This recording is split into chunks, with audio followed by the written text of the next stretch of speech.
Good day, paranormal community, and thank you for partaking in this amazing episode of the Odyssey Files. I'm your host, Michael O'Neill.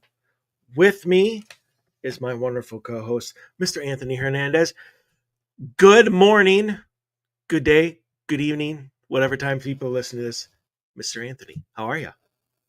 I am doing good. Yeah. Excellent. Detailed as always. Yeah, I was going to say, as always, I get into the details there. You're not the best color commentator in the business for nothing. Sorry, line from a movie. My apologies. Just kind of popped in my head and had to. What is that? Major League, I think it is. Oh yeah, I think that's so. what I think it that's is. where it comes from. Yeah, or Harry Doyle or whatever asked his co-host or his thing, and he just says like one word. He's like, "Oh, you're not the best color commentator in the business for nothing." But anyways, so great show for everybody today. Because I know in the last like month and a half, and I brought this up to Anthony last week. We've gone very religious for our shows, and that's important. Don't get me wrong; it's not a complaint at all. It's important because it's part of what we don't understand about the world, which is paranormal. You know, belief, faith, devil, God, whatever. It's all boiled down into stuff we don't understand yet. And it's important. It's an important part of our lives. But I wanted to get back into the supernatural,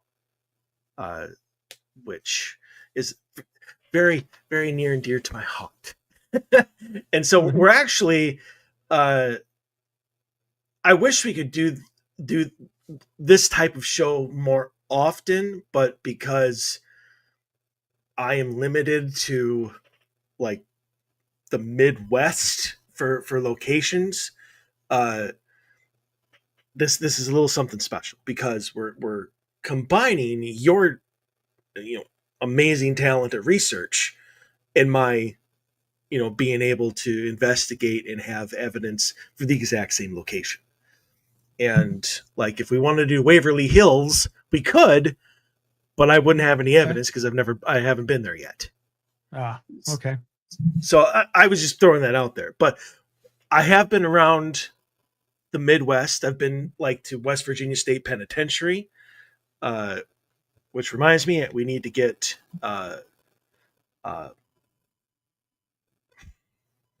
can't remember his first name. But anyway, he's been on before. He's an historian there. And that guy's just an encyclopedia of that place. Absolutely amazing tour guide with his knowledge and everything. So maybe you could get him on. But basically, you did the research of William LeDuc and the LeDuc Mansion. And several of its inhabitants, and I have been there like a dozen times. So even though I've only got like 5 or 6 EVPs and stuff like that I'm going to play for the show, I've got dozens more from this place. It's so near and dear to my heart that it, like they say, like people can get attached to certain locations. I'm attached to this location. Like it's a part of me now. Like they I found out like they not only remember who I am and know who I am, but like remember times that I have been there before and like how I was and did this and yada yada. But before that, I know Anthony, I have yet to bring back the mailbag. Oh yeah, and which is kind of sad because you're the one that created the mailbag. Mine is obviously my added voice to it, but you can go to odysseyfilesradio.com, and at the bottom of the main page, there's submit your question, submit your story. You can do that at any time, and when somebody does, we will be on the air with it. And and honestly, I think that this is actually a great time to have these stories and have these questions, um, because when Dave and I would do it, it was our experiences. It was based on our own intuition, our own opinion, our own experiences dealing with the paranormal. My bad. Wow, that's if I've ever forgotten to turn the volume off. There we go. So, but now, if somebody has like a question that involves fairies or this or that, you can do research on it. Yep. And we can give the research on it, the facts as we know them, and then I can obviously give what I think is going on based on obviously the intuition and experiences. But this past week, during the week, I did get a request, which I am not sure because of how old this is, if it's gonna come to fruition, but we're gonna help in any way that we can. And so here it is. A man by the name of Kevin Childs wrote to me from the website. It says, on a Los Angeles radio station in the 1970s, I created and aired a similar program entitled Curiosity Files. I wonder if anyone has archived recordings of the program. As I'm now in my 80s, I'd love to hear my voice in the earlier years. Um, the reason that I don't know if that's going to come to fruition is in like the 70s when people were like using reels. Like is it? Yeah. Yeah, like not was cassette tapes even out yet? I mean, like I Or remember. real tapes. Yeah, like I remember, archived footage or whatever of like Ed and Lorraine Warren using like reel to reel to like record their interviews and stuff like that. Yeah, so that would have been the time when they did the reels, kind of what you're thinking for the video and stuff, but it would have been audio, so they would have had the big spool of tape and they'd put one on one side and one on the other side and Mhm. it'd run through and record and stuff like that. So yeah, I'm not positive. I'll look. I mean, I'm curious. I see if there's something out there. I mean, they just notoriously don't archive stuff very well. Well, I mean, not even archive, but from the 1970s, it's a long time to hold on to tape. Although maybe it's in some sort of library archive, something like that. Maybe. I mean, I don't know. I would think some of it would be archived or at least transferred to the newest media or I don't know, whatever to consolidate space and all that stuff. But sometimes it just doesn't happen. Yeah, no, I agree. But yeah, so anybody listening to this at any point in time, if they know of a way to find archived footage for Mr. Childs, uh, send me an email, respond, and yeah, we'll get that set up. It would honestly, it'd be an honor to be able to help find some footage of that. Hell, I'd probably listen to it too. see I'd if, check it see out if for sure. see if I inadvertently have copied anything, or honestly, if any of the curiosities back in the 1970s are still curiosities today. I would think so because I at least noticed definitely the circle of the patterns coming around again and again and again, and just little changes and subtleties to them, but they still seem to be there. Yep. All we seem to do, unfortunately, is find new ways to capture the same shit. Like, Pretty much. I mean, or find a better way to enter, to turn it into like some money making thing. Like I And can't. Go ahead. I was going to say, and don't get me wrong, I realize people need to make money and get paid for their time and stuff like that. But I think when it switches from the love or The the passion. seeking the truth, yeah, the passion, seeking the truth of the thing, and it turns into how do I get my next dollar is when it generally turns to crap for the most part. That is when you transition from either a ghost hunter or paranormal entertainer or paranormal investigator to a paranormal entertainer. Yeah. Um, Sad day when that happens. But so anyway, moving on. The LeDuc Mansion, located in Hastings, Minnesota. So it's about an hour away from me.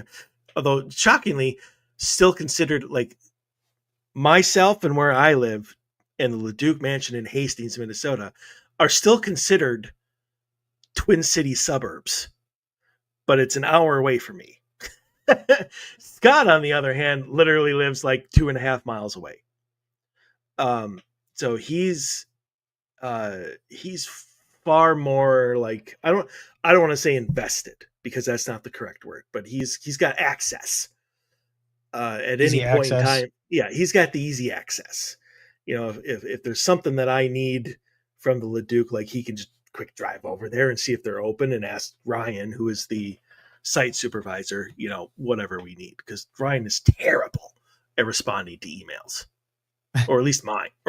Maybe it's just me. I don't know. But yeah, so we're gonna have Anthony and myself. I mean, I'll chime in because there's a lot that's there and there's a lot that's missing, like different aspects that I think only comes from being there, once or twice a year and talking to employees and hearing the stories from Ryan and Mariah before him. Where I can chime in, and then we have uh, I've gotten some great EVPs over the years, some of which I've played many, many times, even on the show, and others nobody has heard about before because I'm terrible at updating the website. Um, and so, and I got one video. I decided not to do a lot of the video that I've caught just because it. Oops, sorry, hold on. There we go. Um, just because a lot of people listen to the audio. But I do have one video that I'm going to play because the story behind it is hilarious. And it's not even paranormal. It is in the fact that it's just strange. Like I'm going to use Travis Taylor's catchphrase here. It's weird. Um, and Some so high I'm strangeness going on. apparently, even though I completely detest that phrase,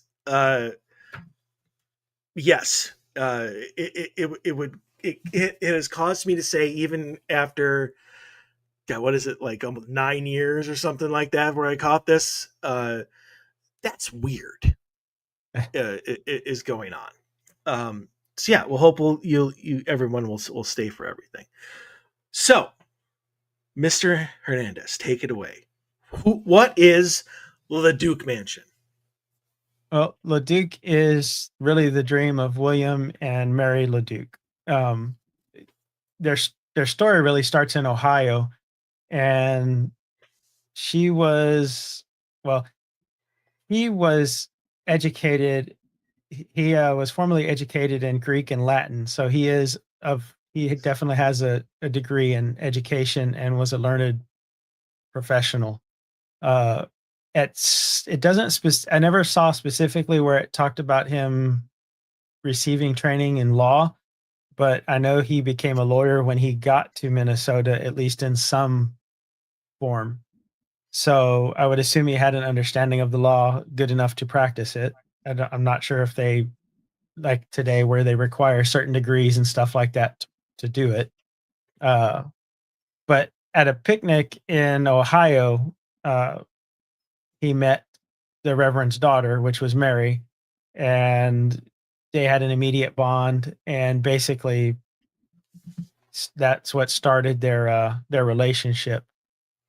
Not really sure what drove him to think Minnesota was going to be the great thing that it is, but he decided that he wanted to. And maybe you have insight on that. He wanted to go out to Minnesota and basically find their future.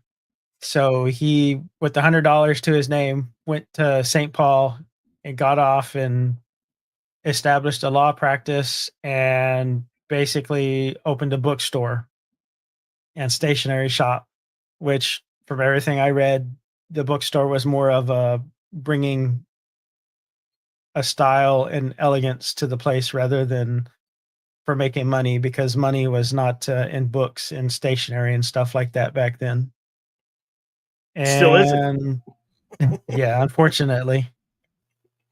Um, and that was in 1850 when he arrived there.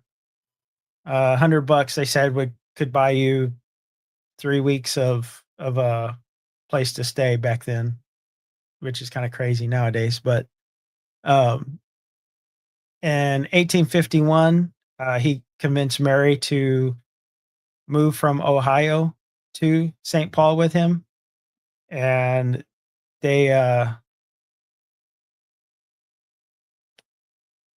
see, doesn't say when they got married. I'm assuming she was married before she moved there because that would not be proper for back in the day. Yeah, married her in 1851. So she moved out there. They got married and joined him in St. Paul, and he was still trying to get everything off the ground, his law firm and the bookstore, and got him enough money to get around. And he, from what I understood, he must have been a presence to behold, as he always had a flair for the dramatics, it seems, because he got picked in 1853 to be the promoter for the World's Fair for Minnesota, and they gave him a $300 budget to put it all together and show it off in New York City. And I guess to be different and to be grand, the thing that he decided to do outside of bringing the normal things, which were, I guess, what you could find in Minnesota and why you should come here. Like we have the rolling fields or mountains and all that stuff and ore and everything. He brought a bison and basically trotted it down the streets of New York City, and basically caused an uproar, and was like P.T. Barnum bringing out the circus at that time, because everyone was stopped in their tracks, vehicles stopped. It got everyone's attention. So he basically made a name for himself by doing that and bringing the attention that he did to Minnesota at the time.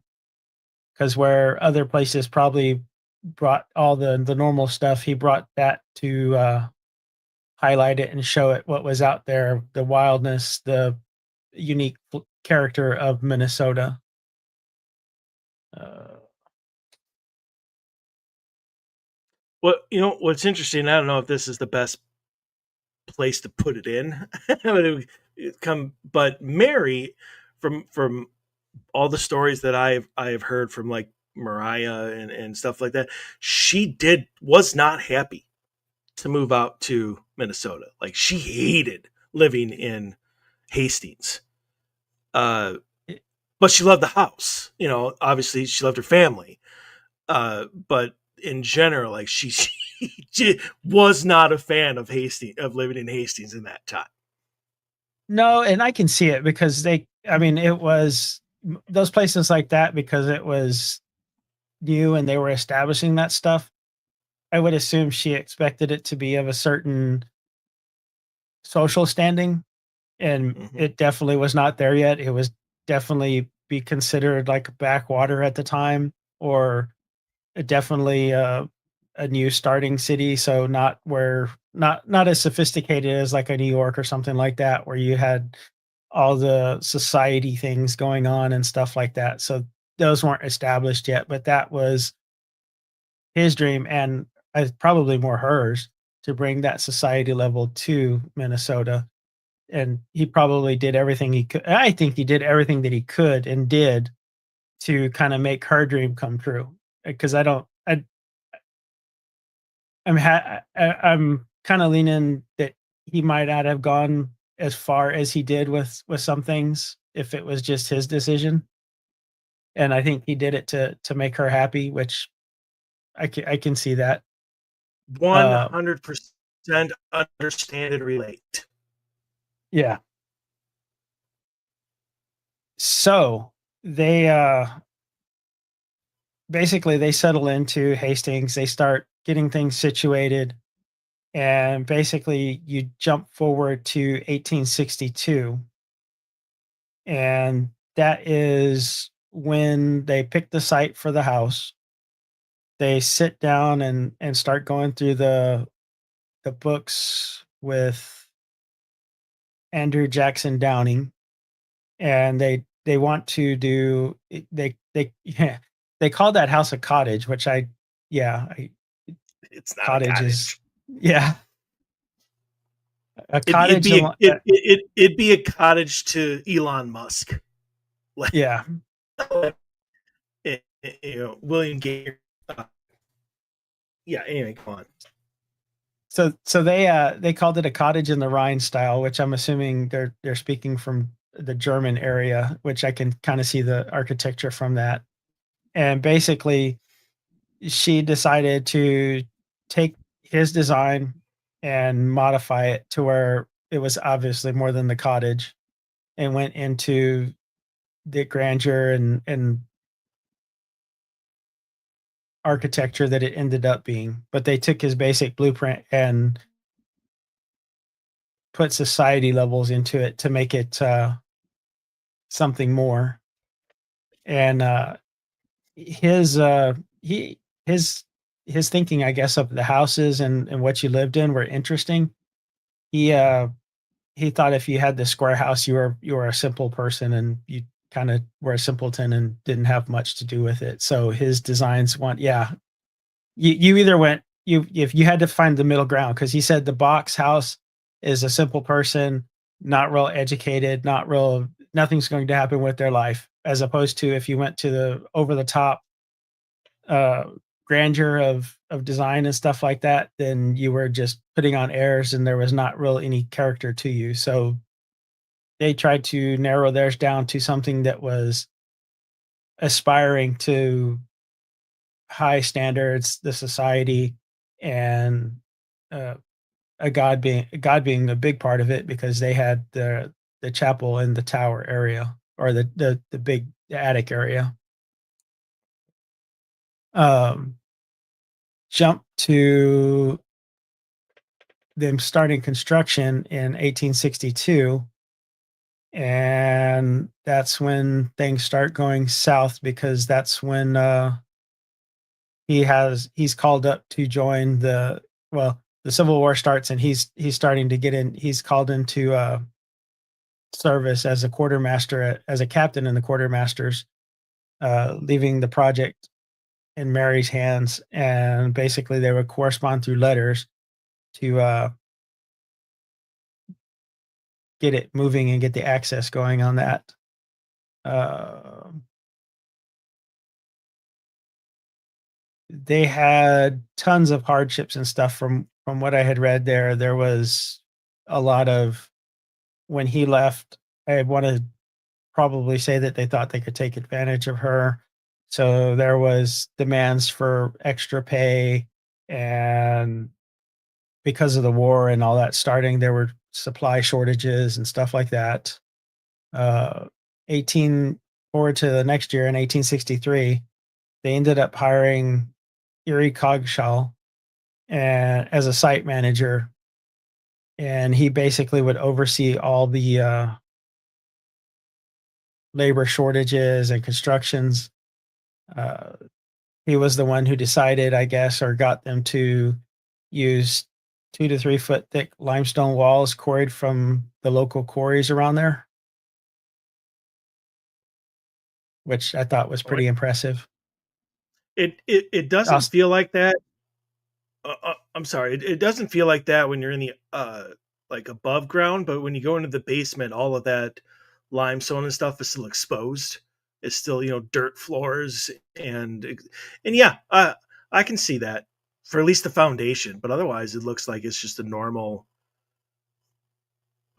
like what word am I looking for here? Like just like normal building type ways of yeah, doing things. it does not look like that from the outside for sure. It definitely that is that was one of the ones that I wanted to confirm with you about that. But I everywhere I saw it, it said they used 2 to 3 foot limestone for the walls and stuff, and I was like, wow, okay. I think Now that's more foundation than walls. walls, so like the cellar and stuff like that. Yeah, yeah, So so now for the basement. now asterisk point there, since it is limestone and it is that's like a big porous stone thing. Stone tape theory on that stuff, especially since it was local and there's so much of it there. My kind of thoughts was like castle walls and stuff like that. That you, I don't know. You always hear stuff like that. I don't.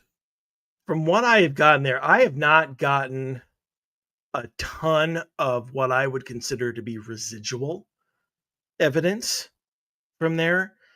I think the limestone and the energy that it holds helps them to remain there. Like it's a Battery. source. It's yeah, it's a source of energy for them. It's a source of foundation. I don't want to call it an anchor, but like a way to be connected to the house and and like the earth and stuff like that on it. But yeah, I honestly have not encountered too much residual stuff there. Yeah, I kind of. There were some people who were theorizing that it was stuff stuck in a loop, and I didn't really get that feeling. And reading about the stuff, I did not. I didn't think that was right. So I was curious about that as well. Um, It, I'm going to say just right now, just to for any of the history that you go through forward, anything that deals with the theory of the house that you read, like 80% of it is going to be wrong, or at least from what I read from your research, and that's not at all a hit upon you, uh, but based on me being there many times, like I just have not encountered or heard from the site supervisors, the employees that I've talked to over the years, uh, that any of that has ever even come up. So it hey, was actually quite surprising to me that this was like out there about it. yeah, I read what they I read a lot of what they talked about in there, and I did not agree with. I did not feel right for the story. It Hmm. didn't feel like it was his story. It felt like there was a lot of people that basically tried to label him. Basically, the haunting was a loop, and he was there because of the failures and stuff of the house. And I really didn't see it in that light. Were there hardships and were there things that they had to go through? Yes, but I saw it at the end of it as more of they stayed there because it was a place that they loved and it was Hmm. a place that they were together as a family. So I didn't I didn't get what some of them were. I didn't get jump to the theory that some of them had put out there. Yeah, William is not stuck there. Yeah. Him, Mary, Alice, Vincent, uh, Florence probably haven't had a lot of interaction with her, but they're there because they want to be. Hands down, Well, like this is their home, and and that is where they want to be. I was going to say, that one of the things that stuck out to me is like, or at least what I consider stuff that's a loop of an event or something like that is like it's always going to happen at X time. It's always going to consist of these elements, and Yep. once it plays through the clip, it's done until the next time comes around, and then it does the same clip again. And I didn't even in reading the what was supposed to go on there. It's not like okay at 9:15 boots and then papers. It's all random stuff. So I didn't agree with their conclusions on those. So I did mine a little different. Um, in 1863, he as part of the military for the Union, he basically delivered 40,000 rations, hardtack, which is probably the nastiest stuff that you could ever have if you've never had MREs, because I can only assume what it was like back then. Uh, and kept the army going until reinforcements could arrive, using a steamboat that he had owned, I believe, at one time. To They basically said he was instrumental, and that raised his renown amongst people in power and stuff like that. And because of that, that is what gave him his general's rank. Uh, in 1865, uh, construction's been going for a while now, and what originally was supposed to be projected as $5,000 for that house jumped to $30,000, and that basically, instead of calling it quits and walking away, he went forward with it, and basically they were in debt for a majority of their life after that because of that. Which 30, I mean, I didn't calculate that out to what that would be today's standards, but I know that I want to say in 2002 or 2004, 2005, Minnesota appropriated 1.2 million for that, for the LeDuc Mansion, and revitalizing it and putting it and setting it up as a museum. Um, Yeah. Now, I I'm not. I can't imagine that this wasn't part of it. Uh, but they did add on to the house for um for obviously public purposes. So on the very back of the house, there's like a long hallway that you go down off the old kitchen, which I'm assuming used to be the end of the house, to modern bathrooms and a modern kitchen. And so okay. and so they kind of added on, 2005 type stuff onto this house, so that obviously they could have it as a museum, um, and stuff like that. So I'm assuming that that was probably part of that one this addition onto the Yeah, house. I could see that. I mean, you don't want them using the original stuff for everyday stuff like that, I especially with the, I, I'm assuming they get I a bunch of honestly don't traffic. think you can, but enough. They do a lot of little tiny events. Like they host book clubs, and they would do like whiskey tastings and stuff like that. That would bring in 10, 15 people. Um, they do Civil War days. Um, a lot of it has to do with the grounds and stuff like that. So they do Civil War days like once a year, and they do other reenactments. So yeah, they do these like little, um, No weddings. more so little. I cannot. I think they can do it. I cannot imagine anybody who would be like, I would like to get married at the LeDuc Mansion.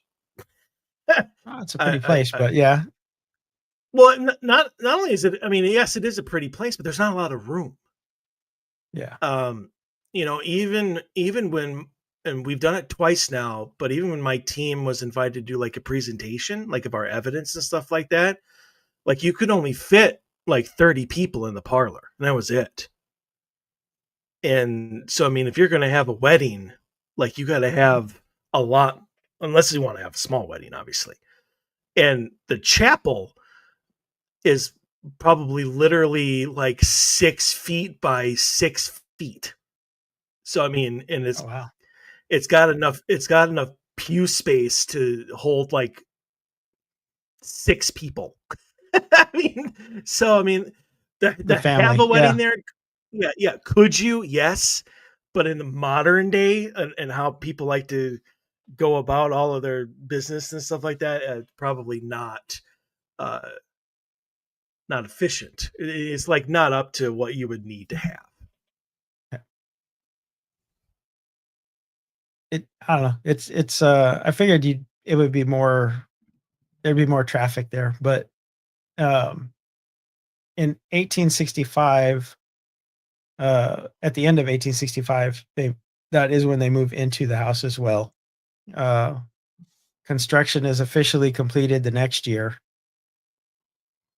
It does talk about one of the things that they I guess one of the compromises, even though it jumped up to $30,000, was the fireplaces over the mantles over the fireplaces were originally supposed to be marble, but to cut costs, they did local pine and did a painting technique that's supposed to look like marble. It's like you'd have to I tell was me gonna if it say does. I I thought the one in the parlor was marble, but now you're talking about the one up in Mary and William's master bedroom. Yeah, I would say that would be pine. Um, yeah, I think only the one in the parlor looks like it might be marble. But then again, the whole thing is white, so maybe I just assumed. I honestly never gave it much thought to like what type of material the mantles were on the fireplace. But now I have Now to go you're going to back. look, Now and it, I have it, to check. it, it could be a point of, I don't know. It made it sound like she wasn't real happy with having to go with the pine because it wasn't to the standard that she wanted. But I mean, It, I mean, and in all honesty, um, it could easily be during that 1.2 renovation. Maybe they took out the pine and put in marble. no, that would, You know, well, I would hope they wouldn't have gotten rid of it. But I don't know if that's the case. Again, I never even gave it much thought. I never even asked. Um, but now I'm going to have to. So thank you for this. yeah, That's another question. oh, you're That's another welcome. question. Like honestly, it's gotten to the point we've been there so many times, and talked to them about so many different things that you almost wonder like what parts of their lives have we not asked about or talked about. And now I have more. Like Hopefully, I've never asked him about the bison. I bet he would enjoy talking about that. I would honestly think that has to be a highlight for him because yeah, he basically was like P.T. Barnum back in the day. That's the picture I get of that. So I would think that would be a point of pride for him. Uh, Maybe. so construct. Go ahead. No, I just and maybe, yeah, maybe he would.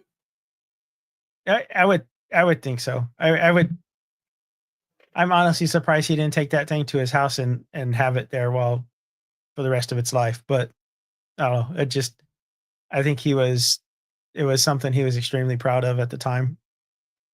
1868, uh, Alice is born, and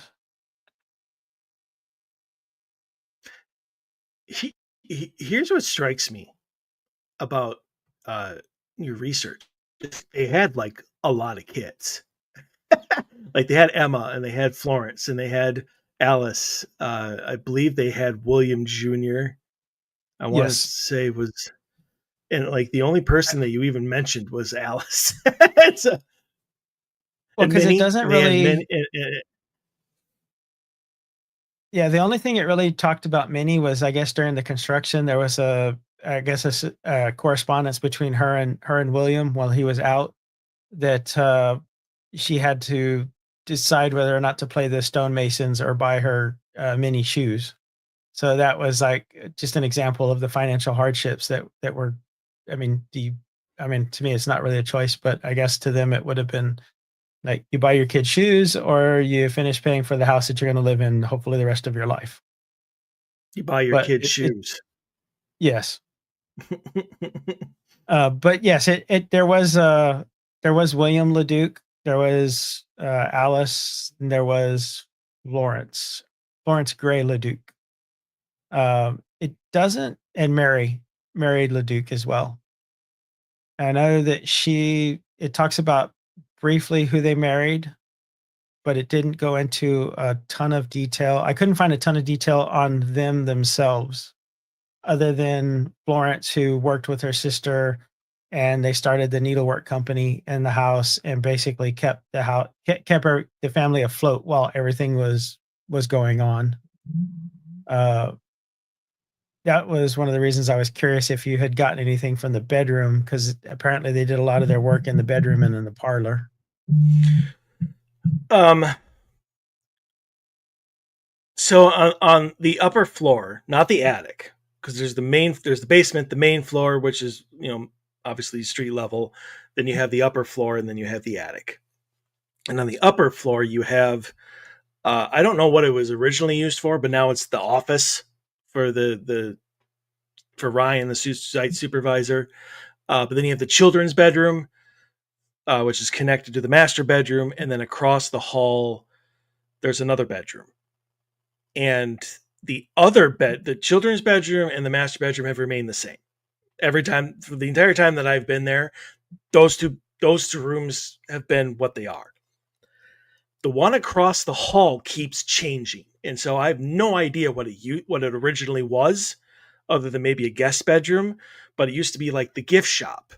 Then they turned it into the sewing room. Uh, then they moved it like back into a guest bedroom. And now it's going to be, now that they've got access to a bunch of original LeDuc I don't want to call them memorabilia, but like stuff that they Artifacts. had, artifacts. There we go. That's the word. Thank you. Uh, Original LeDuc artifacts. Now they're putting in like display cases and stuff like that. So that's going to be like a display room. Uh, so obviously, whatever that room originally was not important enough to keep it to what it was, because they have changed it Well, now like 4 different times. in their opinion, they could not really I don't know. It depends on, uh, because I mean, I know that eventually it was sold to Carol Simmons, and he basically ran an antique shop out of there, which is leads me to another question. Like, did the items that he brought in as the antique shop stay in there instead of the No, periods? They took all that stuff out. Okay. they're so I did not know this. So in the back property, there's the carriage house where they would have the horses and they would have the carriages. George's room was there. I didn't see him in your research at all either.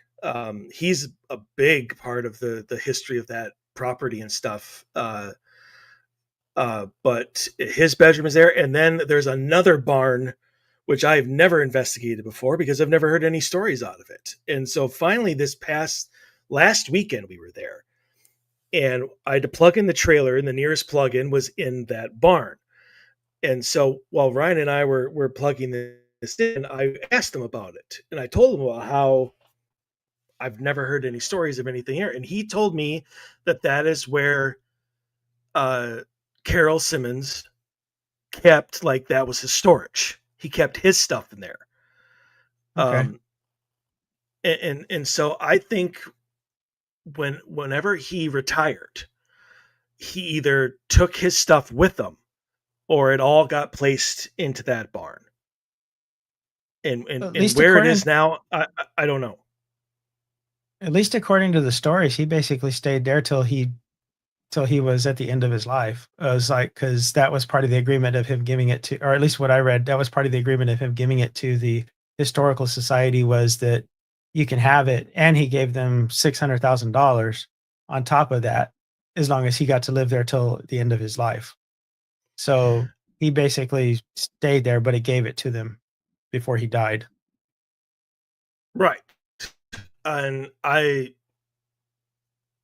honestly, I have not heard a story of anybody who has encountered him at all. Smells. The biggest thing I saw for him was, I guess, the tobacco smoke, but I don't know how you really distinguish that from. I'm sure at the time William probably was a cigar smoker or a pipe smoker himself, so I don't know how you would Yeah. distinguish one from the other.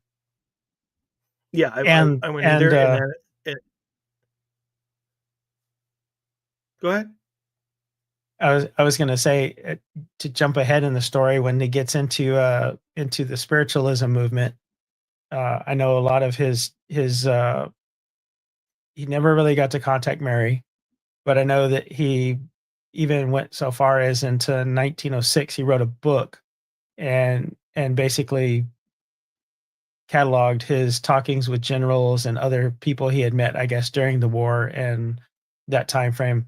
So I'm thinking if they're doing seances and they're bringing these spirits into the house, like who knows what smells or whatever things that could have came with them and opened them up to visiting from time to time now anyway.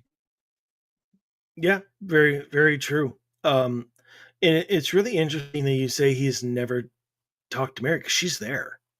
Like she's there with them It now, and well, it said the I don't seances know. Go ahead.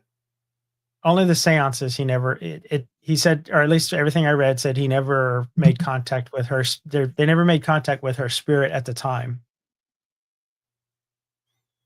And you got to wonder if that's on purpose on her part.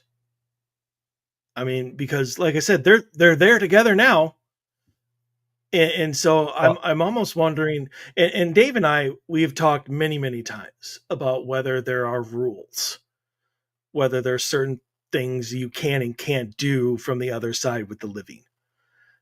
And I'm wondering if for whatever reason she was like there at the house the entire time, but was not allowed to make contact. But all these other spirits were. I don't know how that works. I'm, yeah, I'm not sure about her. I'm not sure. I'm not sure. I'm just not sure on that because I would have thought. I think it's weird that she didn't come through at some point in time or something along those lines. But I do think that all the seances and everything definitely thinned the veil there and charged up the stone, if we're going to say that that's like a battery, to allow for that to be easy access, or at least You know, that was my take on it. it's interesting that you kind of say that because the very first time that I was there, we did we I mean we do it every time that we're there, but we did a spirit box session there, and it was nuts. Like how many voices were coming over, like Spanish speaking like I was writing like a thing that was like 20 different like dots long. I mean, like it was just filled with random voices, male, female, just saying random stuff that had nothing to do with their questions whatsoever, but were like 3, 4 words long. And I made the kind of the compare. I'm like, it almost felt like this was a way station or like a place where all spirits from all over the city could come and be safe and welcome and that sort of thing. Um, Well, and since then, that's all ended. Like if I get anything, like it's from them. Like I don't hear any of the random voices anymore. So I don't know if they've gotten wise to what I want, and it's like, shut up. I want to talk to the LeDucs, not you. Um, or what? But like ever since that very first session where all these voices came in, like it's just not that way anymore. well, he used a spiritual telegraph, so basically the old time, the original ghost box when he was doing it, which is I'm assuming they recorded it, but it would have been on the wax cylinders, which are I'm sure gone forever. But that would have been cool to hear something like that. But yeah, there was I presented it as kind of an irony that people go in there and use their EVP equipment when he was trying to reach out with the spirit telegraph to get in contact with Mary. But at least according to what is out there for his book, it said that they were never able to make contact with her. It was just the generals and other people, and lots of spirits came through though. I mean, enough to write a book about at the very least. Um, Hmm. her her passing, she died in 1904 at the age of 75, and he was away on business. And I think to go about to go back and think about how it was then, because back then you you basically, I mean, it had to have been a gut punch because you're writing letters to people, which people don't really write letters now anyway. But you're writing letters, and then just to not get a response for that time frame and freak out and have to send a letter, and the tension and everything that's involved with that, to hear waiting back from a response or waiting back for someone else to give you the notice that she passed. I don't know, it seems unfathomable because there were no, I think the best thing you could imagine at the time was a telegram. So, and I can't imagine how to you get that on a telegram, and that notice that your wife had passed while you're out doing something to try to save the house is, I don't know. I thought that was a major moment in the house when that happened, or with him at least when that happened.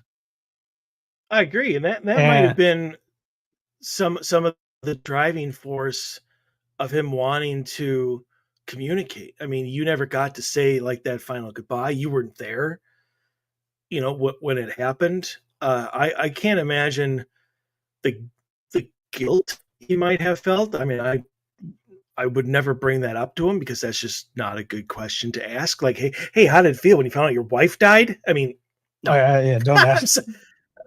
I mean, ghost hunters would ask that question, but it's not, he respects the guy and his house, and the fact that his wife would be standing right next to him. Not a question that really needs to be asked. Um, Yeah, especially but since I mean, any normal person knows the answer to that. Of course, he was devastated by it. Of course, it crushed him. And I mean, yeah, there's so much involved with that. The love of your life, the person that you're working, doing all these things for, to try to make the house the dream home. And yeah, to have that happen while you're not there is beyond crushing, I would think. um, let's get into paranormal claims, like the Okay. actual paranormal claims of the house. Unless there is something in the history of which you definitely want to get out. No, that's pretty much everything. I know when she passed away, that was when the spiritualism kicked in, and they basically, the parlor was the point where they did all the seances, and Alice was a huge part of that as well. And that was, I guess, one of the other things why it didn't get into the other family members, because it doesn't really talk about them attending or participating in those seances at the time. He saw it as a science. He didn't see it as a spooky paranormal occult thingy. So he saw it as the way to try to reach out and talk to her, get to say his goodbye. I guess that I, that would I, be I my best guess. I mean, he had a goal, and it wasn't Yes. just with his friends on a Saturday night. Like he used to do his No. seances weekly. Weekly.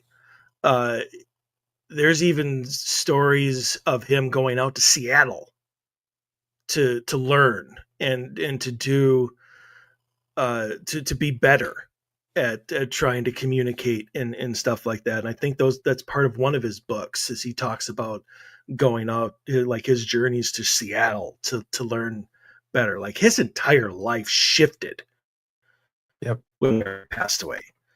Um, and uh, but yeah, and all of the stories though, up until your research, I had never even heard of Alice participating at all. So Okay. that was actually surprising. I don't doubt it, but that was actually surprising to hear, because I mean, again, I just never.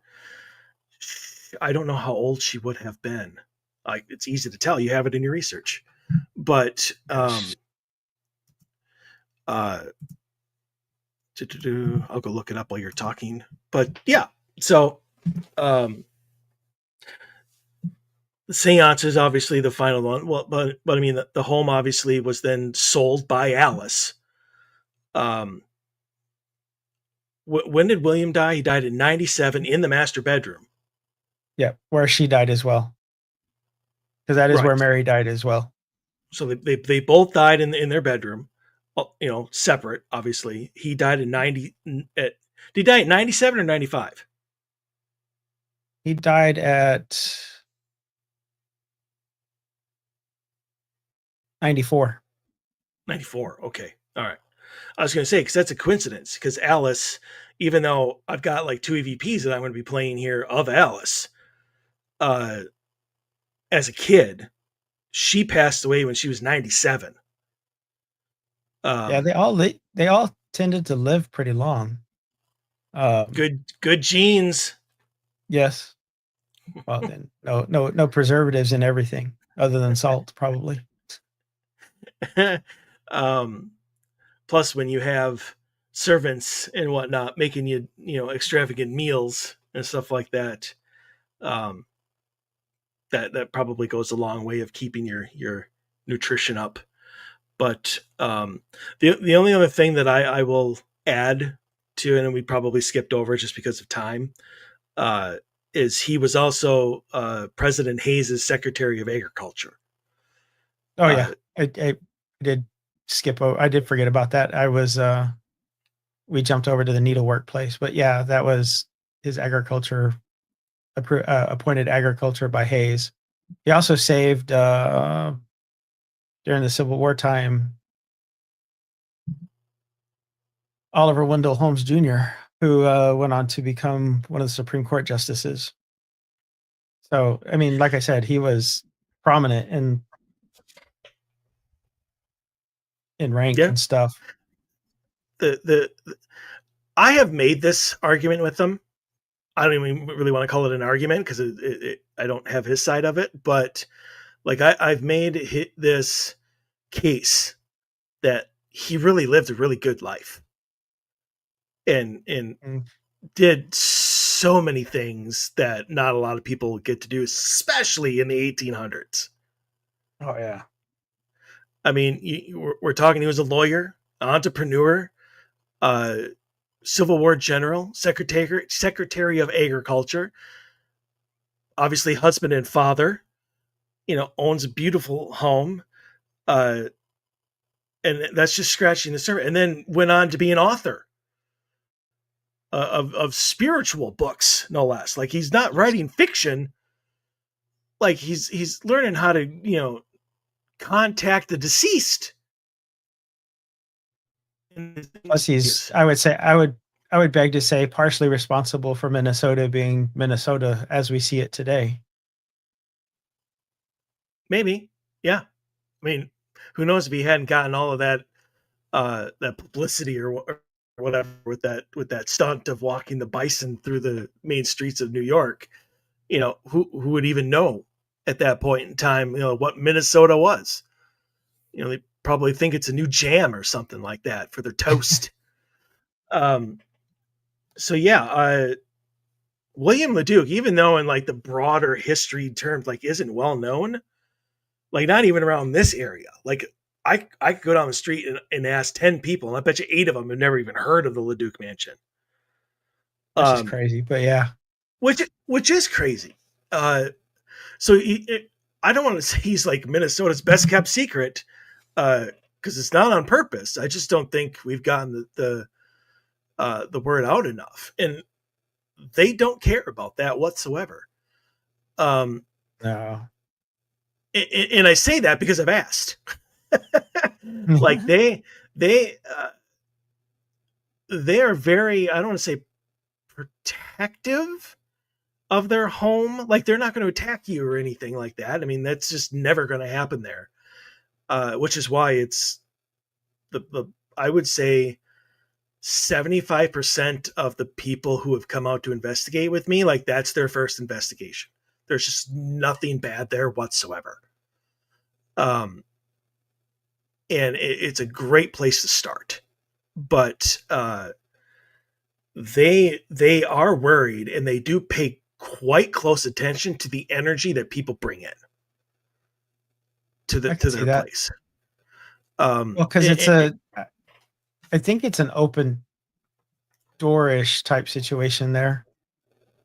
But I think I'm not sure of all the old timey rituals for seances and stuff. I know there was some ritual involved with it for candles and intention and all that stuff, but I think they poured nothing but positive intention into it when they were doing it. Right. So let's get to the claims Okay. because I want to knock all of them down.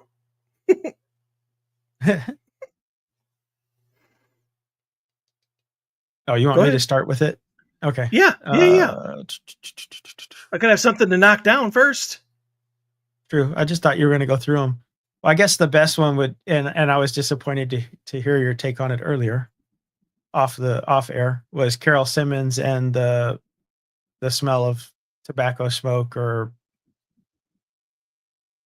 all that there. Let me see. Well, you got rid of that. You said, how would you know the difference between his or Williams? Well, I was curious because they made it sound like I don't know, like maybe he did something unique or something. But am I thinking about it? I was like, well, if you're bringing all these generals and stuff in, who obviously back then smoked cigars and pipes, that was a common thing back then. How would you really know it's him as opposed to even William LeDuc, who I'm sure probably partook of cigars and other things like that. I mean, I'm sure the parties and stuff that they had, that was part of society back then. So how do you distinguish that? Like I Exactly. don't I didn't see how they nailed it down to him. And in all of my investigations there, I've never smelled tobacco once. Not once. So move on. Uh I guess one of the cooler sounding ones to me would have been the military boots. Never had that. So no, I have never heard military boots. Does it say at all where? From what was described, it makes it sound like it's coming from either in his bedroom or his study. Like if he's pacing back and So forth from so I will tell you this right now. The study, maybe.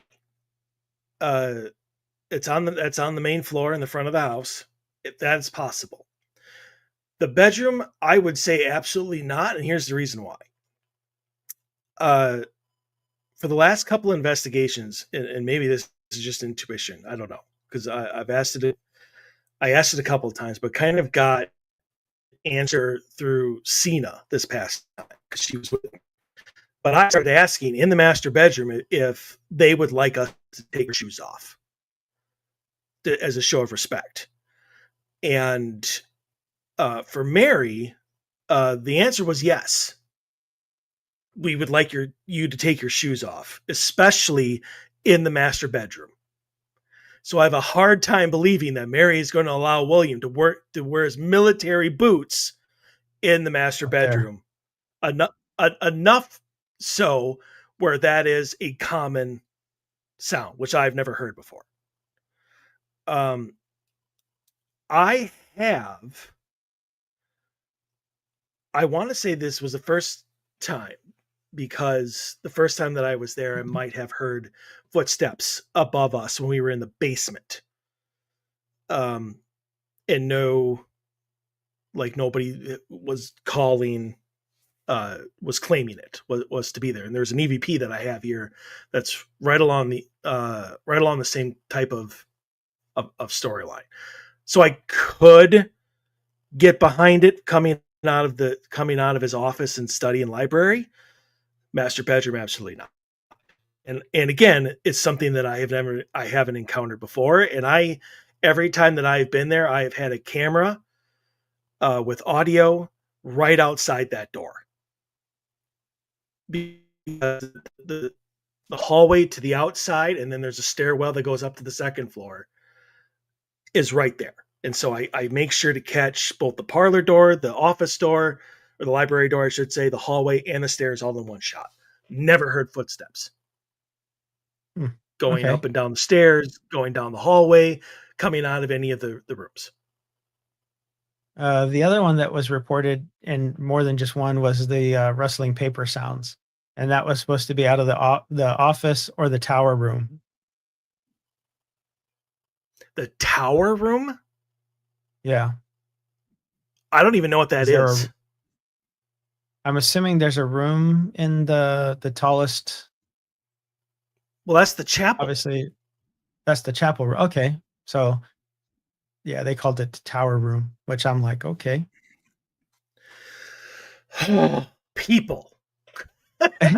Yeah, no, up in the attic, the big steeple that you see in the front of the house or whatever. That's the chapel. Yeah. Okay. Um, so and yeah, nope. I've put static recorders in there. I've put static recorders outside of it. Cameras. I've never heard footsteps come in and out of there either.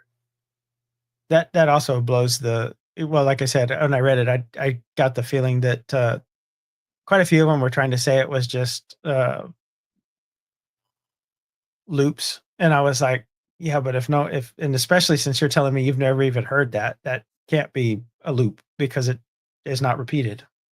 I mean, Uh unless the loop is happening when I'm not there and I'm just not looping it.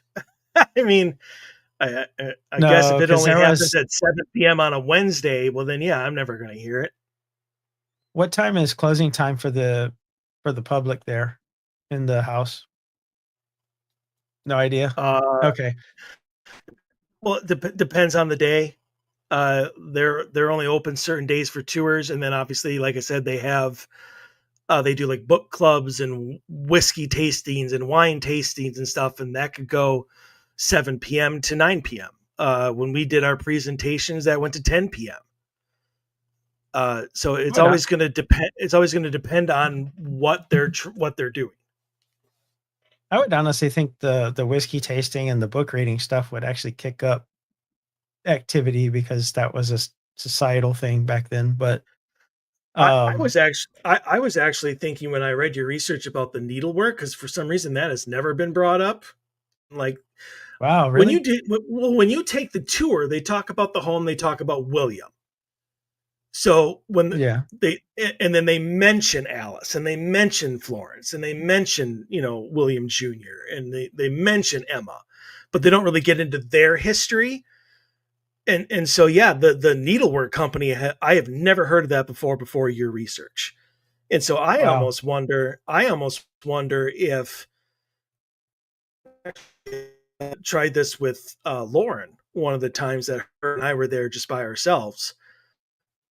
She was teaching me how to crochet. And so I was like, You're let's go up breaking to the up. sewing room. Am I? Okay, No now you're back. way. Now you're back. Now you're back. Mm. Apparently, talking about my experiment makes obviously the internet go a little crazy. Uh, basically, Lauren and I did an experiment where she was teaching me how to crochet, which she was like actually doing. But we went up to the sewing room and we attempted to crochet to see if we could stir up, get any sort of response from them. And so I'm wondering if, you know, it would be a great thing for somebody to do to maybe rent out maybe once a month a LeDuc and have like a sewing club or something like I would that. think I would think so because I think it was Lawrence who worked with Alice, but they Florence two of was, the yes. sister Alice, yeah, Alice and Florence are who did the needlework thing, and I am beyond shocked that they don't talk about it because it talks about her work, like Alice having 1,200 patterns, which back then would have been a huge catalog of designs, and they sold them through mail order catalogs, and it wasn't like a cash cow where it brought all this money in, but it was enough to keep the family and everything going for that time frame, which they kind of, I guess maybe it was they I won't say an embarrassment, but not the way that William should have been bringing in the money. So the fact that his daughters were bringing in the money was not seen as proper, or I don't know how they would term it for back then, but it would I have been mean, a slight for him. and maybe that's why they don't mention it during the tours. I mean, the tour is supposed to be about this great historical figure, William LeDuc, and not this great historical figure, William LeDuc, and his daughters who, carried him a couple decades. I mean, so Whereas, Part of that's the not a knock story. on William at all. Yeah, it's part of the story, and I Oh, think it's a great part of the story. And I'm honestly a little upset that it has not been part of the story because, again, I would love to talk to Alice about that. I would love to talk to William. I'd love to talk to Mary. Like, these are questions you can ask them when you go. And um, huh, I like this. This is great. Like, I almost feel like I need to like schedule another investigation there just so I can ask all these questions. Even though I was just there last week. Um, but I've been missing stuff. Like, there's just so much more to their history than that. And if something is wrong, then I'd like them to clarify that. And I've asked them about that before. Like, I've asked George, I've asked them. I've said, is there anything that we consider in your history that's just wrong? yeah, And I would I think haven't that would gotten be a big part of it. I haven't gotten a response. Um, but to that question of anything that got wrong, like I could feel like a shift in the energy just a little bit. Like that had some sort of reaction to it. It just didn't show up, obviously, in evidence. Yeah, Um, Florence did the books and the financials part of it. Alice was the main artistic one behind the work and basically did all the designs and patterns and everything, and they pushed it out to. I would assume it was very popular at the time because it said basically it was worldwide uh, recognition and people bought them from all over the place. So that's amazing. I was curious if they had any of her original work there, but I guess from what you're saying, probably not. They do have, yes, they do have some of her original stuff, like drawings and stuff like that. But like her actual stitching, not that I'm aware of. But that doesn't mean that they don't have it. It's just not out on display. They may not Um, even, I would assume they would know. I would hope they would know what they have, but I can't remember if this is the Duke Mansion or if it's another one of the historical properties. Um, but there is, wow, I don't even know if I should say this because I don't know. I can't remember which home it is. Uh, one of the homes, and it might be that one. There's like a big quilt, and I could have sworn that maybe they gave that credit to Mary for that one.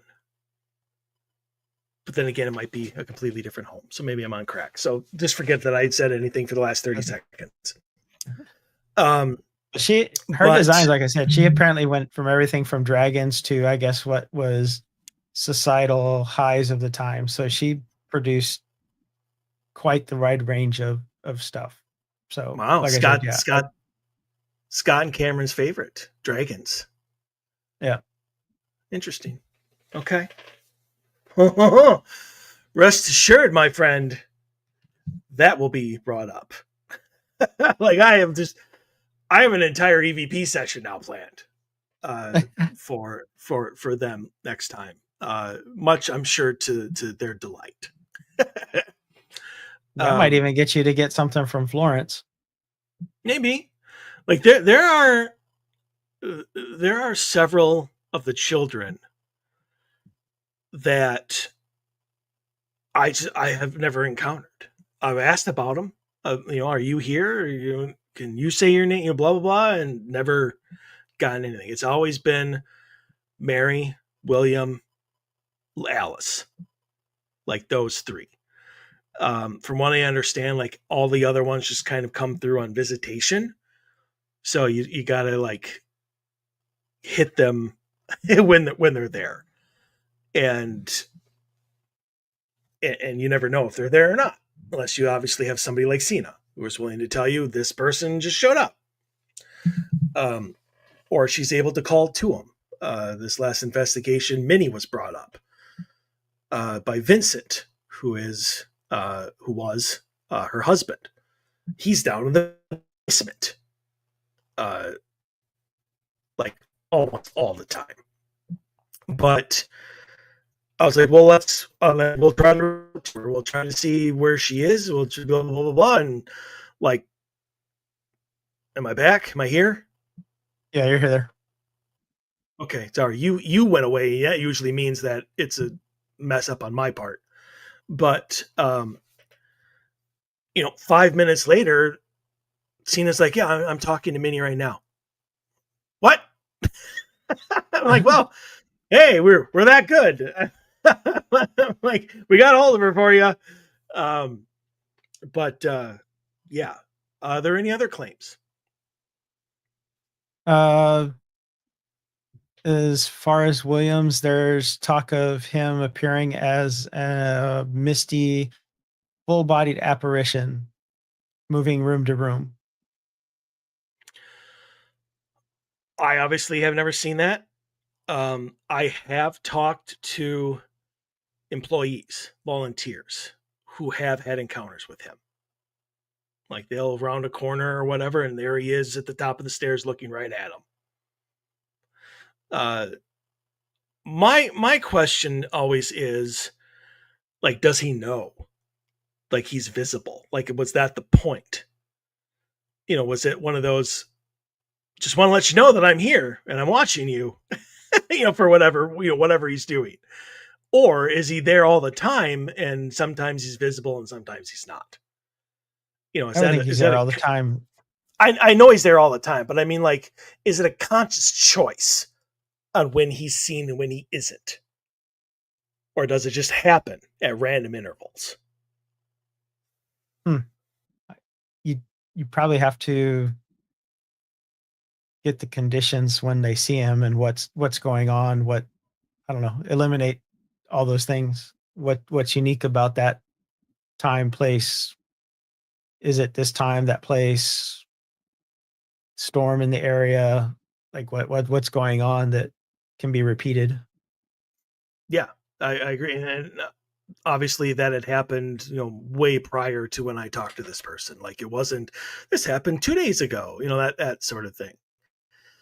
Um, and I think, honestly, I think as time goes on and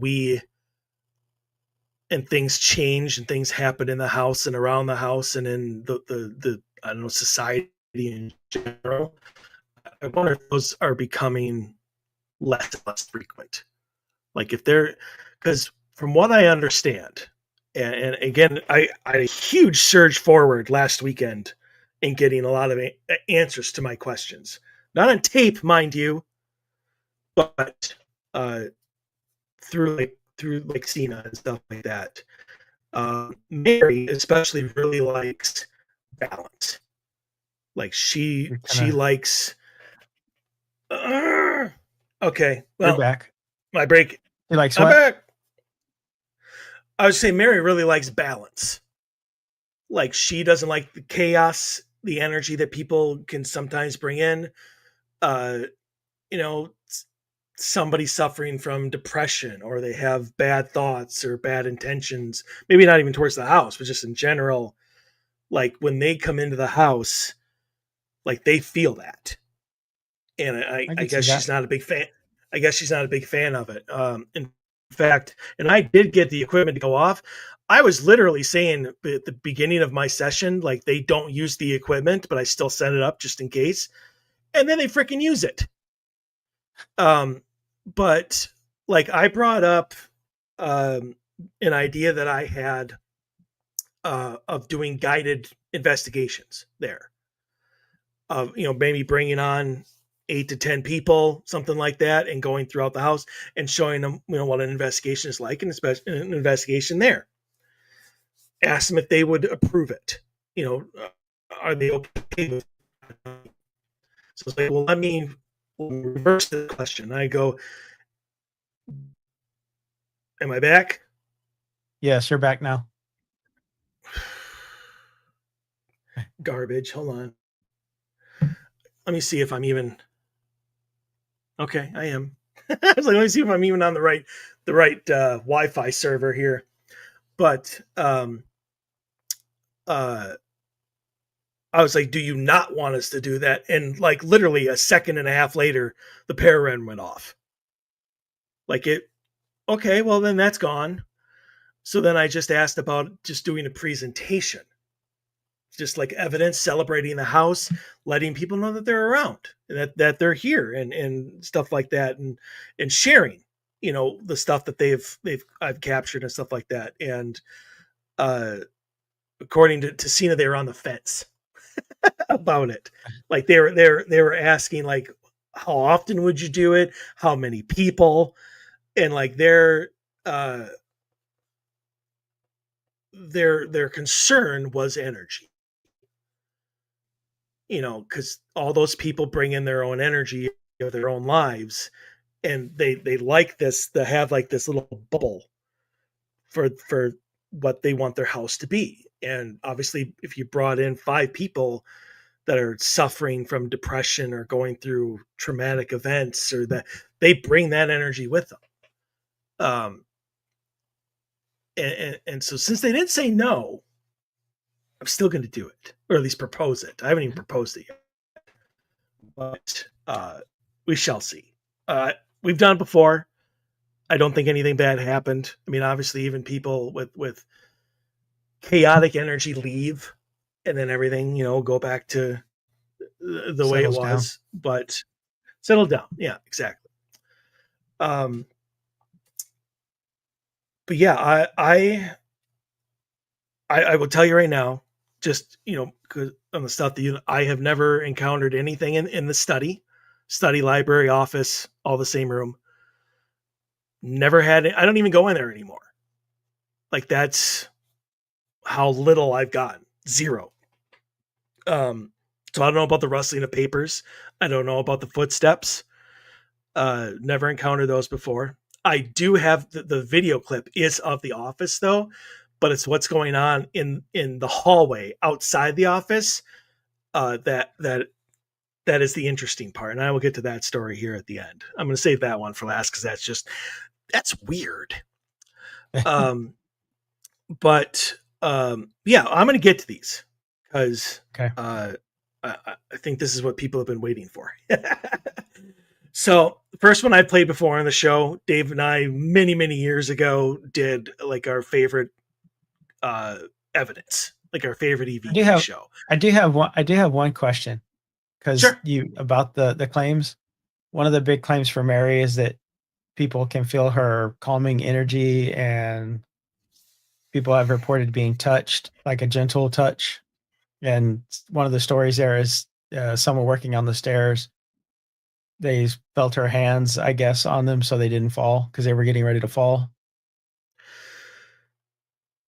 I do not hear a lot talk of Mary's presence. Um, that story about the stairs, though, does sound vaguely familiar. Familiar? Okay. Um,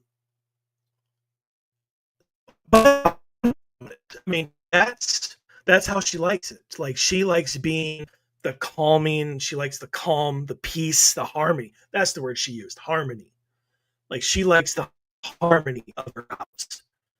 Um, I would totally believe that those stories happened. Like I said, the whole thing about the stairs, that does sound vaguely familiar. Um, did it answer your question? No, that did. I was curious if you had heard that or experienced any of that stuff. Sometimes I almost don't think Mary's there at all. Like I'm just like, because I always reach out to her, and it never seems like I get a reaction or any sort of response from her. But lately, in the last Mm. couple investigations, I've really gotten more of a sense that yes, she is there. Um, and I don't know if that's just because I'm now like a known person. Like now she's more comfortable coming out and being understood that she's there. Um, or or or what. So I think she's just one of those like Vincent, where people come in, they start asking all these questions, blah blah blah. They start trying to investigate or be ghost hunters, whatever, and she just ignores them.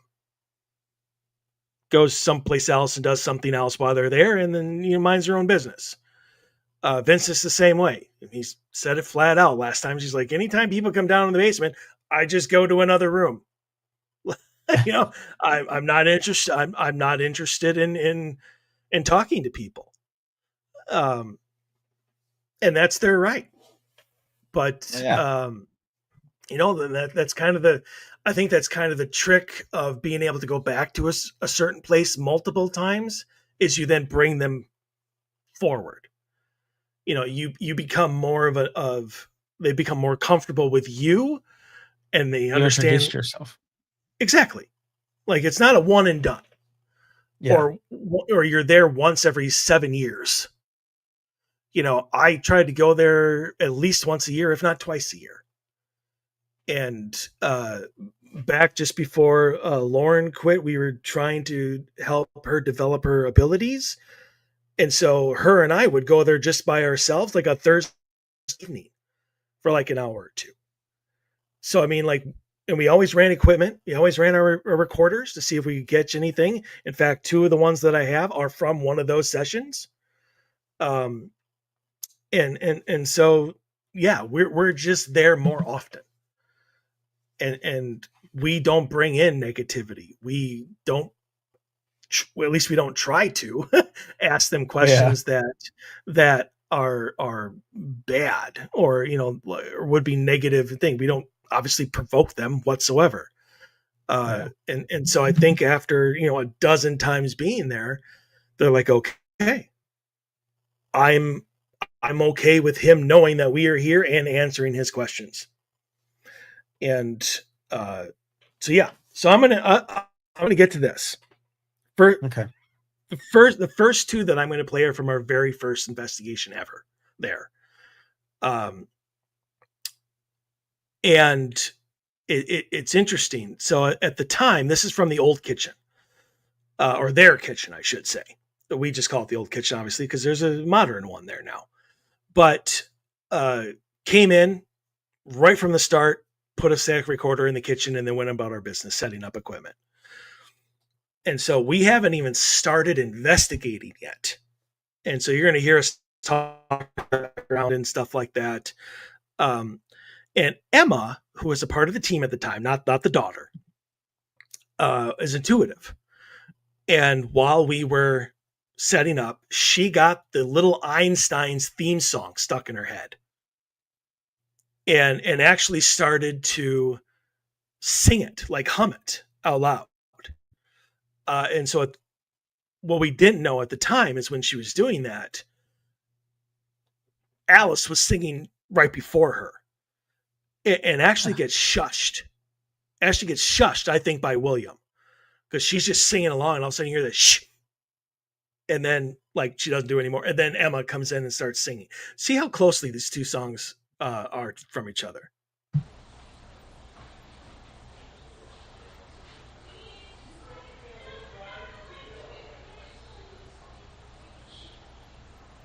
There is this shh.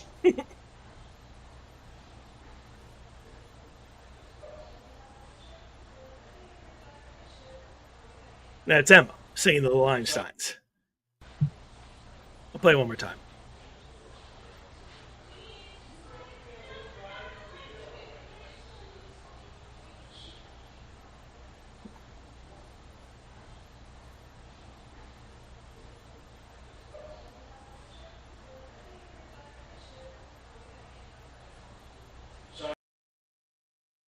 So there's that. So this next one I think is Vincent in the basement. So basically, what I did is I took a device called the Ghost Arc, and if you've never heard of it, consider yourself lucky. It's a complete waste of time, money, and effort. It was great for the time it came out because it was supposed to be an all inclusive device. K2, EMF, temperature, uh, spirit box, recorder, all of it was all supposed to be in one device. So kind of like a And mill. no, way beyond a Mel. Oh, okay. Way beyond a Mel just does EMF, temperature, and has like a REM pod type thing. I thought Um, it did. I don't know. I haven't paid attention to what all the. I thought it did statics or something like that. as well? Mhm. No. No. Uh-uh. Okay. No. Uh-uh. I mean, not unless they came out with like a Mel 2025, and that's like a new thing that I No. don't know. No, I don't know about. But no, no, it doesn't do anything like that. Um, and I went on pre-sale. I bought one. I was one of the unlucky people to get one of the first models. And it very, very quickly went downhill from there. Like I don't even think it hit the market before it was done. Um, Wow. but the reason that I like it and the reason that I haven't used it in a while, but the reason why I would keep using it is they designed the recorder to act like an old analog. So it's an Okay. automatic digital recording of what you would get a cassette tape.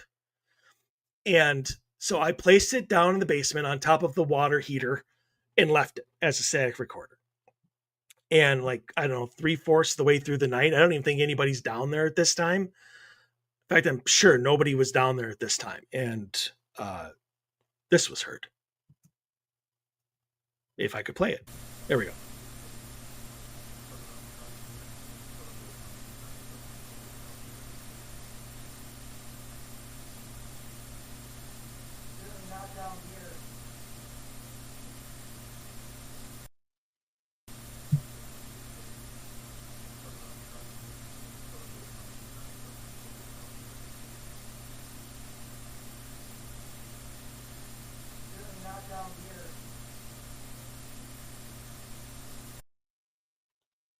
Yeah.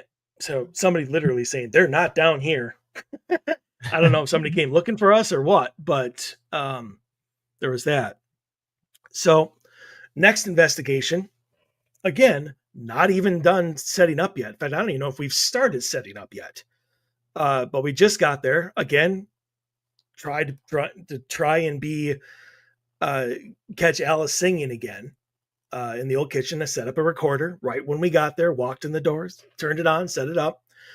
Um, and then while I guess everybody else was setting up, I went across the street to Quick Trip because there's a Quick Trip directly across the street from this old mansion. It's hilarious to look at because it just shrouds like the parlor and everything in neon light. It's really a clash between the two. But I went across the street while everybody was setting up to buy snacks, soda, whatever. Come back, and Jody, who was there, who was on the team at the time, had her husband was also joining us for this one, but she had ordered, I think, some Diet Dew, and I think all they had was regular, or it was the other way around. They ordered Mountain Dew, and all they had was Diet. Hold on, gonna sneeze. Maybe not. It's like right there. It's trying to distract me. Okay, it's gone. Um, so anyway, I get back, and so it's Jody and I in the old kitchen, right next to the recorder, and you're gonna hear me explain to her, you know, they didn't have this, so I got this, and Jody's gonna be like, nope, that's perfectly fine, thank you. Um, and then she starts to walk away, and then Alice comes in with about the cutest freaking response I've ever heard in my life of any EVP I've ever gotten. Like, this is just adorable. Thank you.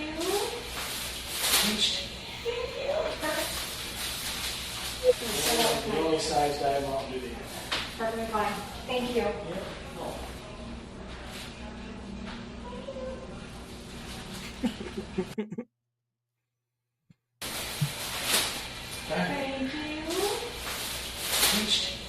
you. The only size that I want to do. Perfectly fine. Thank you.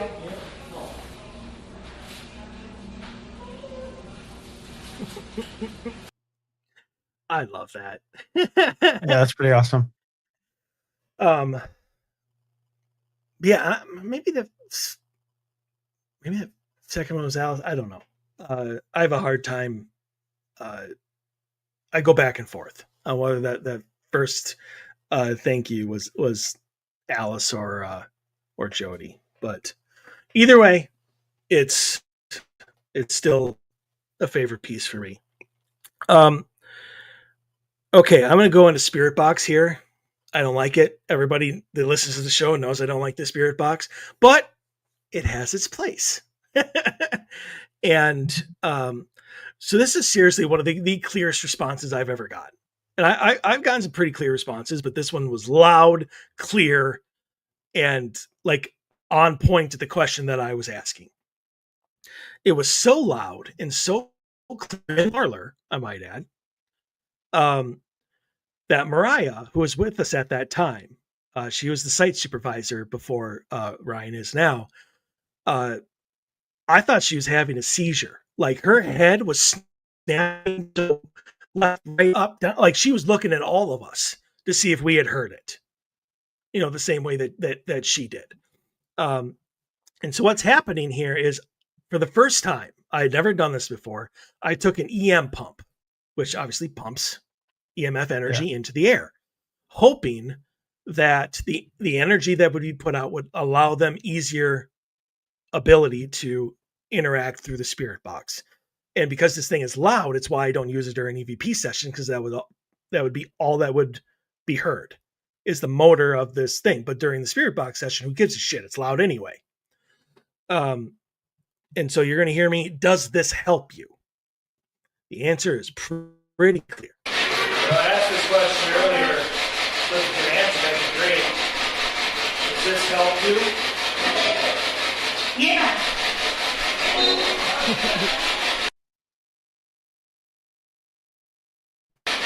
Well, I asked this question earlier. So if you can answer, that'd be great. Does this help you? Yeah.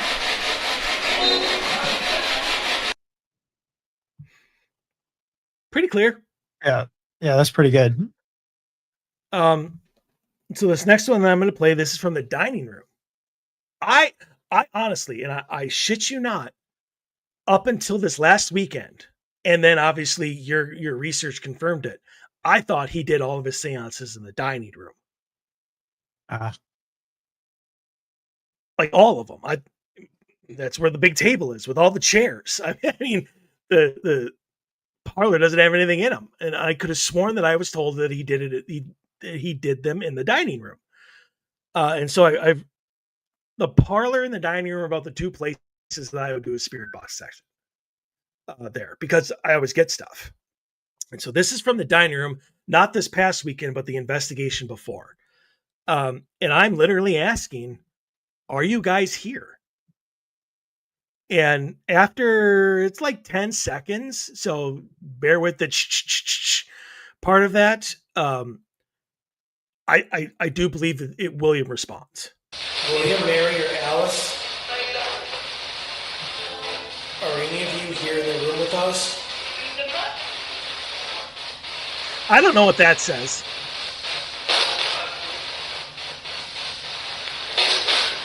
Many or Chloe or Will, and you live here with us?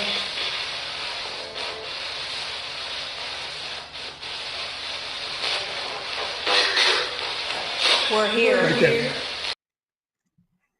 Yeah. So like there's there's a time difference there where we're just, I think was about to move on before he comes in. So I'll play it again. I'm sorry I'm not able to speed forward. William, Mary, or Alice? Are any of you here in the room with us?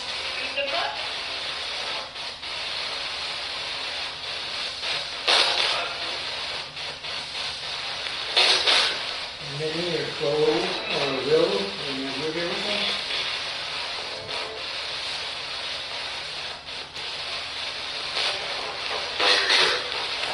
We're here.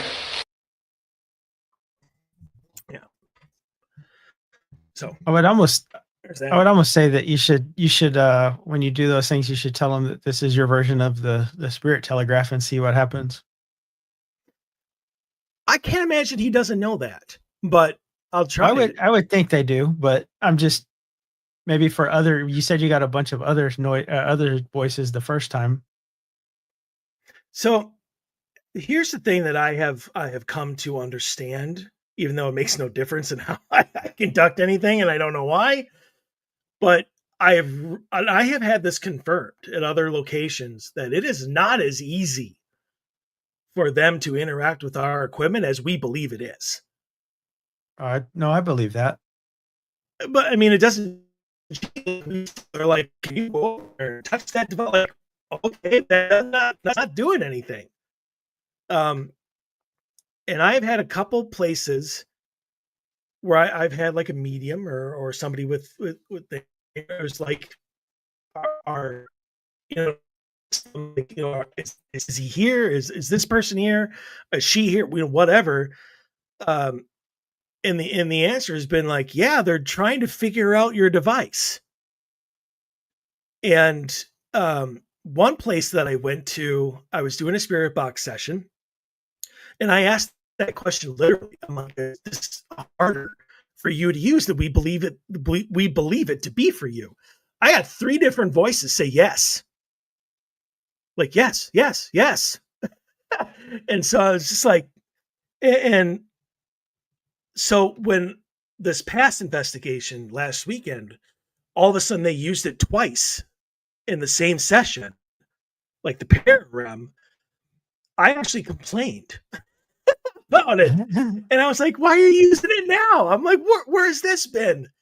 And They as figured soon it as out. like, well, well, no, she goes, I'm telling them to use it and how to use it. She's like, you need to focus energy and do this. And because I was just like, well, why is it when I ask them to do it, they don't, but when you ask them to do it, they do. I'm like, I've been here multiple times and they've never done this for me.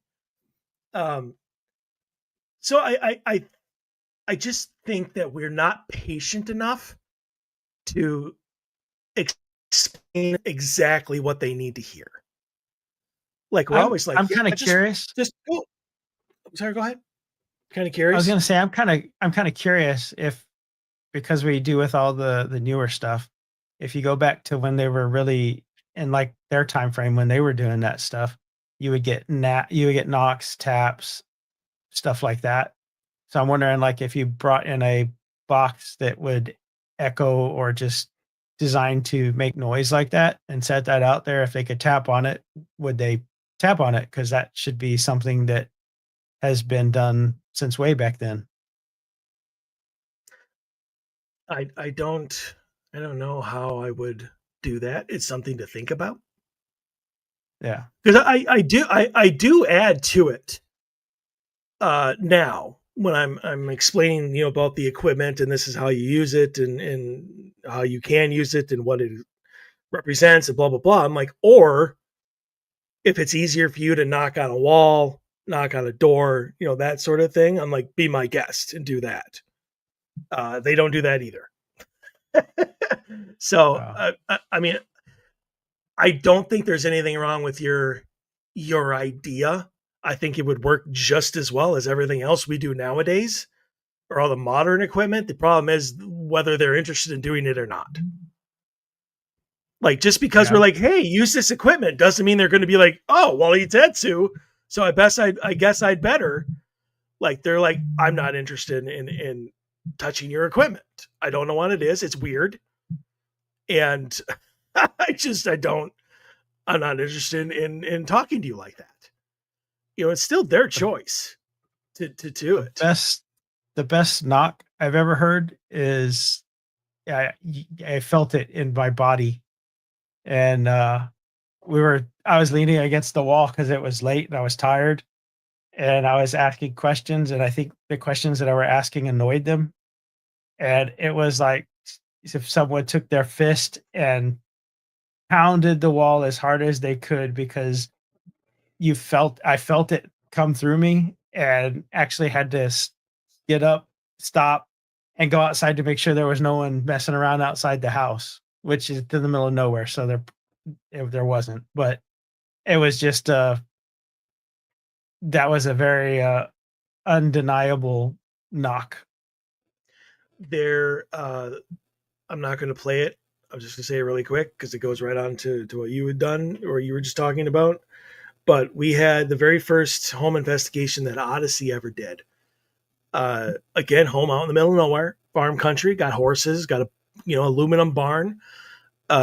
Dave, Tina, and I believe Jason were out in that thing, and you literally hear this boom, and all of a sudden, boom, like the whole barn shook, and you can hear it. You can hear the vibration and everything in the wall. So I know exactly what you're talking about, and it's amazing. The last two that I'm playing, again, I have so many of these. I just kind of picked these at random, and like these two have never been heard before by anybody other than the team. These two were actually just a couple minutes apart from each other. Same session, Lauren and I up in the master bedroom. We're the only ones in the house besides Ryan, who was in his office at the time with the door shut. And I think we had shut the main master bedroom door as well. So we got two doors, whatever. This first one is a little hard to hear. I almost didn't choose it. But I'm thinking once I play it a second time, you'll hear it. Basically, Lauren's at the beginning of it, and you're going to hear what sounds like I don't want to say teenager, but maybe younger, 10, 11, something like that. Voice comes in, and she goes, 1, 2, 4. And that was it. Like, it's just 1, 2, 4. And yeah, and it kind of gets drowned out by the background kind of static noise. So if you can't hear it, don't feel bad. I'll play it a few times.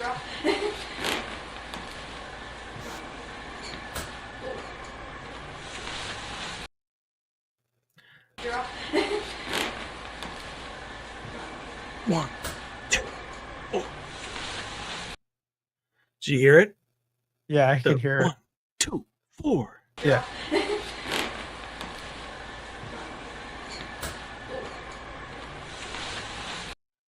Like it gets louder every number. This next one, I thought this one came first, honestly, but it didn't. Because this is number 2, the other one's 1. But you hear a male. I don't know if it's William or not, honestly. Just say hello. Just almost like as a greeting. Before you closed the door, but it was while you were asking Mariah if we could move that so we could close the door.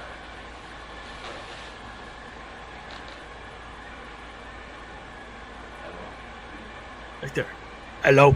Oh, you only saw it after I was back in here? I'm sorry, Mariah was still there, not Ryan. For some reason I thought Ryan was there. Duh. Before you closed the door, but it was while you were asking Mariah if we could move that so we could close the door. And Hello? right there. Hello. Oh, you only saw it after I was back in here?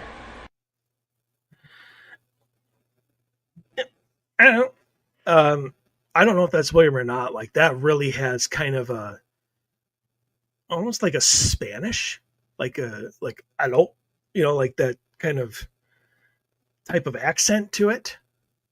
Or French. French. There we go. French. That's right. Not Spanish. French. Like a French type of hello. Yeah, like a Pierre. Yes. would say that. So I don't know if that's William or not. I don't know who that would be, but obviously it's there, and there's no echo, there's no muffle, there's no anything to it, so it's in the room with us. So there's those. I mean, I just kind of offhandedly picked those, but here's the video that I'm going to play. There's no audio to it, so if you're listening on audio, you're probably going to want to switch over to video. And very first investigation, I think it's 2016, something like that. My very first DVR system, so like 4K didn't even exist. So this is like 480K type of thing. And the camera is inside the office. You're going to see the library. You're going to see his desk. You're going to see the chairs that they have set up. And it points out to the hallway so I could see the entrance. And it's the hallway and then the stairs that come down. Now, this is at 12:06 a.m.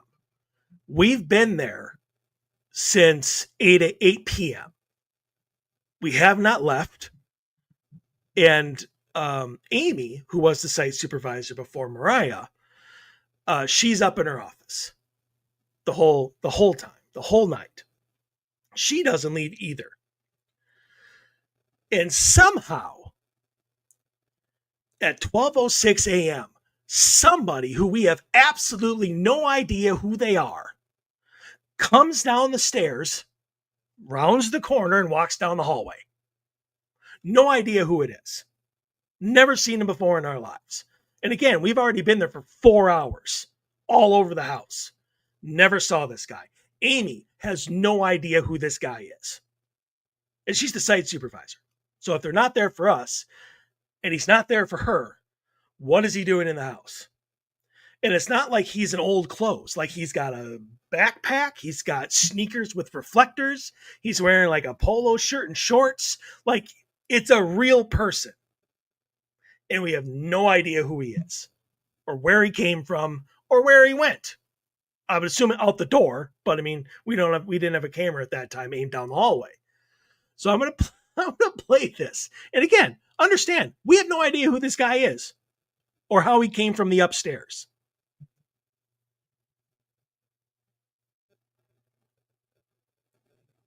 There he is.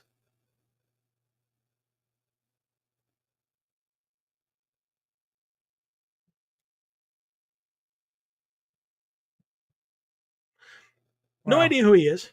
No idea. Even got a beer gut.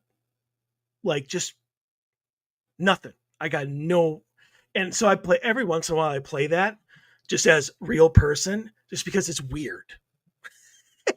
And after all these years, I still don't know who that was. Hiding in the Or- house. Why? How? Well, you like could have. we- Well, I don't know. Where? Like we literally were 4 hours into our investigation. We split up. We were up in the attic. We were on the main floor. Like we never saw anybody else besides us. No idea. I was like, I take it they don't have CCTV at that at the house. Yeah, I was gonna say. They do on the grounds, or at least they do now. I don't think they have any in the house. None. It would have been interesting to see if he showed up for a tour or something and stuck around and was planning to acquire things without anyone knowing, and y'all's investigation kind of threw that plan out.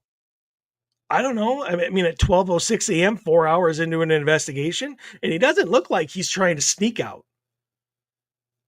I mean, it doesn't look like he's apprehensive or in at all. He looks like he's completely at ease and just walking down the stairs and walking away. Looking around and then walk out. And it's Yeah. I'm assuming it's totally dark in there. Yes, that's obviously IR. Yeah. Yeah. But obviously from the Quick Trip lights across the street, you can see easily in the house. Okay. Every room has 6 foot tall windows, that all throughout the main floor. So even though all the lights are off, you have no trouble seeing it on the main floor. But yeah, so I don't know.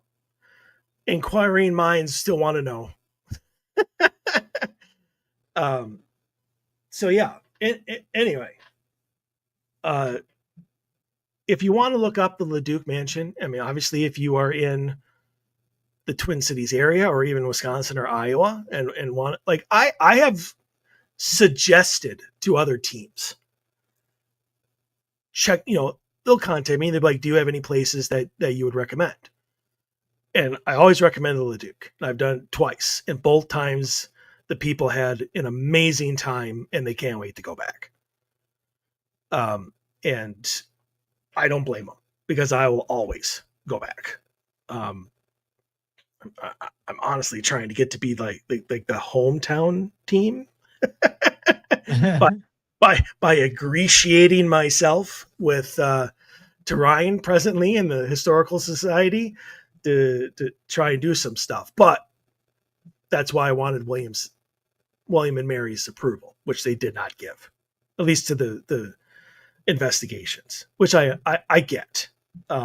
And it's their house and I'm going to abide by it. But they didn't say no to a presentation. So I will do that. But yeah, phenomenal place, amazing history that they're not even teaching No. during the tours. So there's still so Okay. much to learn.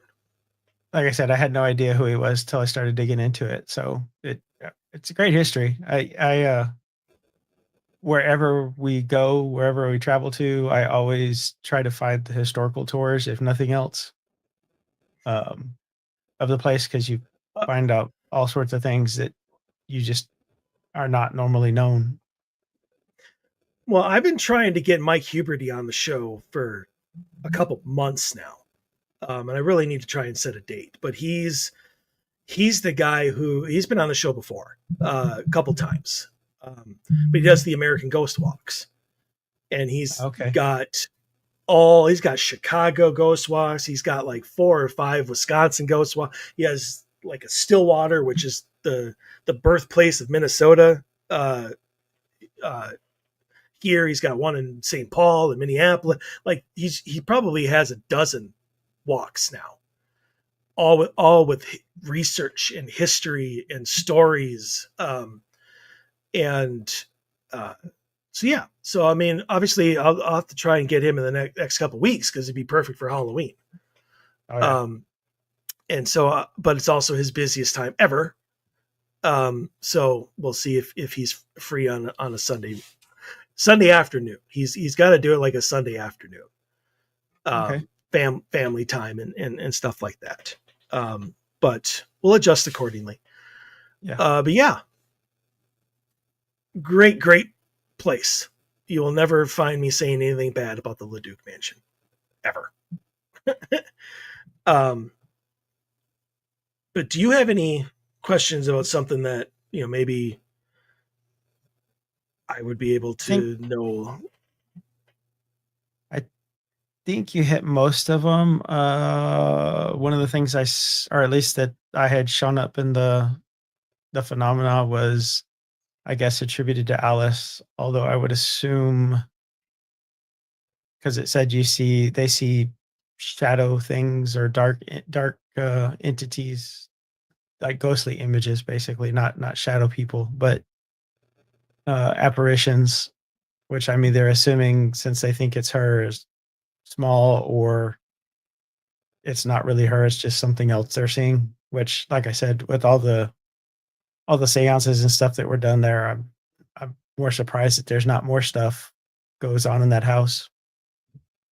Well, I mean, keep in mind that the one person who was doing those seances, 2 people who were doing those seances, are now on the other side in the house. So if they don't want stuff there, I'm assuming William is not going to allow stuff to be there. I'm not going to say yes or no to whether the little wisps of shadow or whatever are Alice or not. She does like to run around. But keep in mind that even if it's like a darker or whatever, that's just an unmanifested person. Like, Yeah. It's not just because it's black or dark doesn't mean it's evil. It's not some little shadow demon or whatever running around. It's just an unmanifested Alice. Yeah. Shadow people and apparitions are 2 100% totally different things. Yeah. And well, yeah, because I mean, I always say there's shadow people and there's shadow figures. yes. And shadow figures are just not completely manifested human spirits, and you're fine. So no need to freak out. Honestly, I would love. I have to go over the camcorder that was in the basement and the camcorder that was in the master bedroom all night today, from last weekend. And I did say to Vincent down in the basement, I said, hey, we're able to contact Minnie and get her to come and visit. You could show yourself in front of the camera for us, right? Little something in return. And we're here to contact Minnie. So we'll see what I got. If anything, I'll let everybody know. That will be a video I will happily play. For any show. In fact, I might even put that in my opening if that's the case. But yeah, that does it for us. Yep. We'll be back next week with another brand new episode. Till then, stay healthy, stay safe. We want to see you back here. And in case I don't see you, good afternoon, good evening, and good night.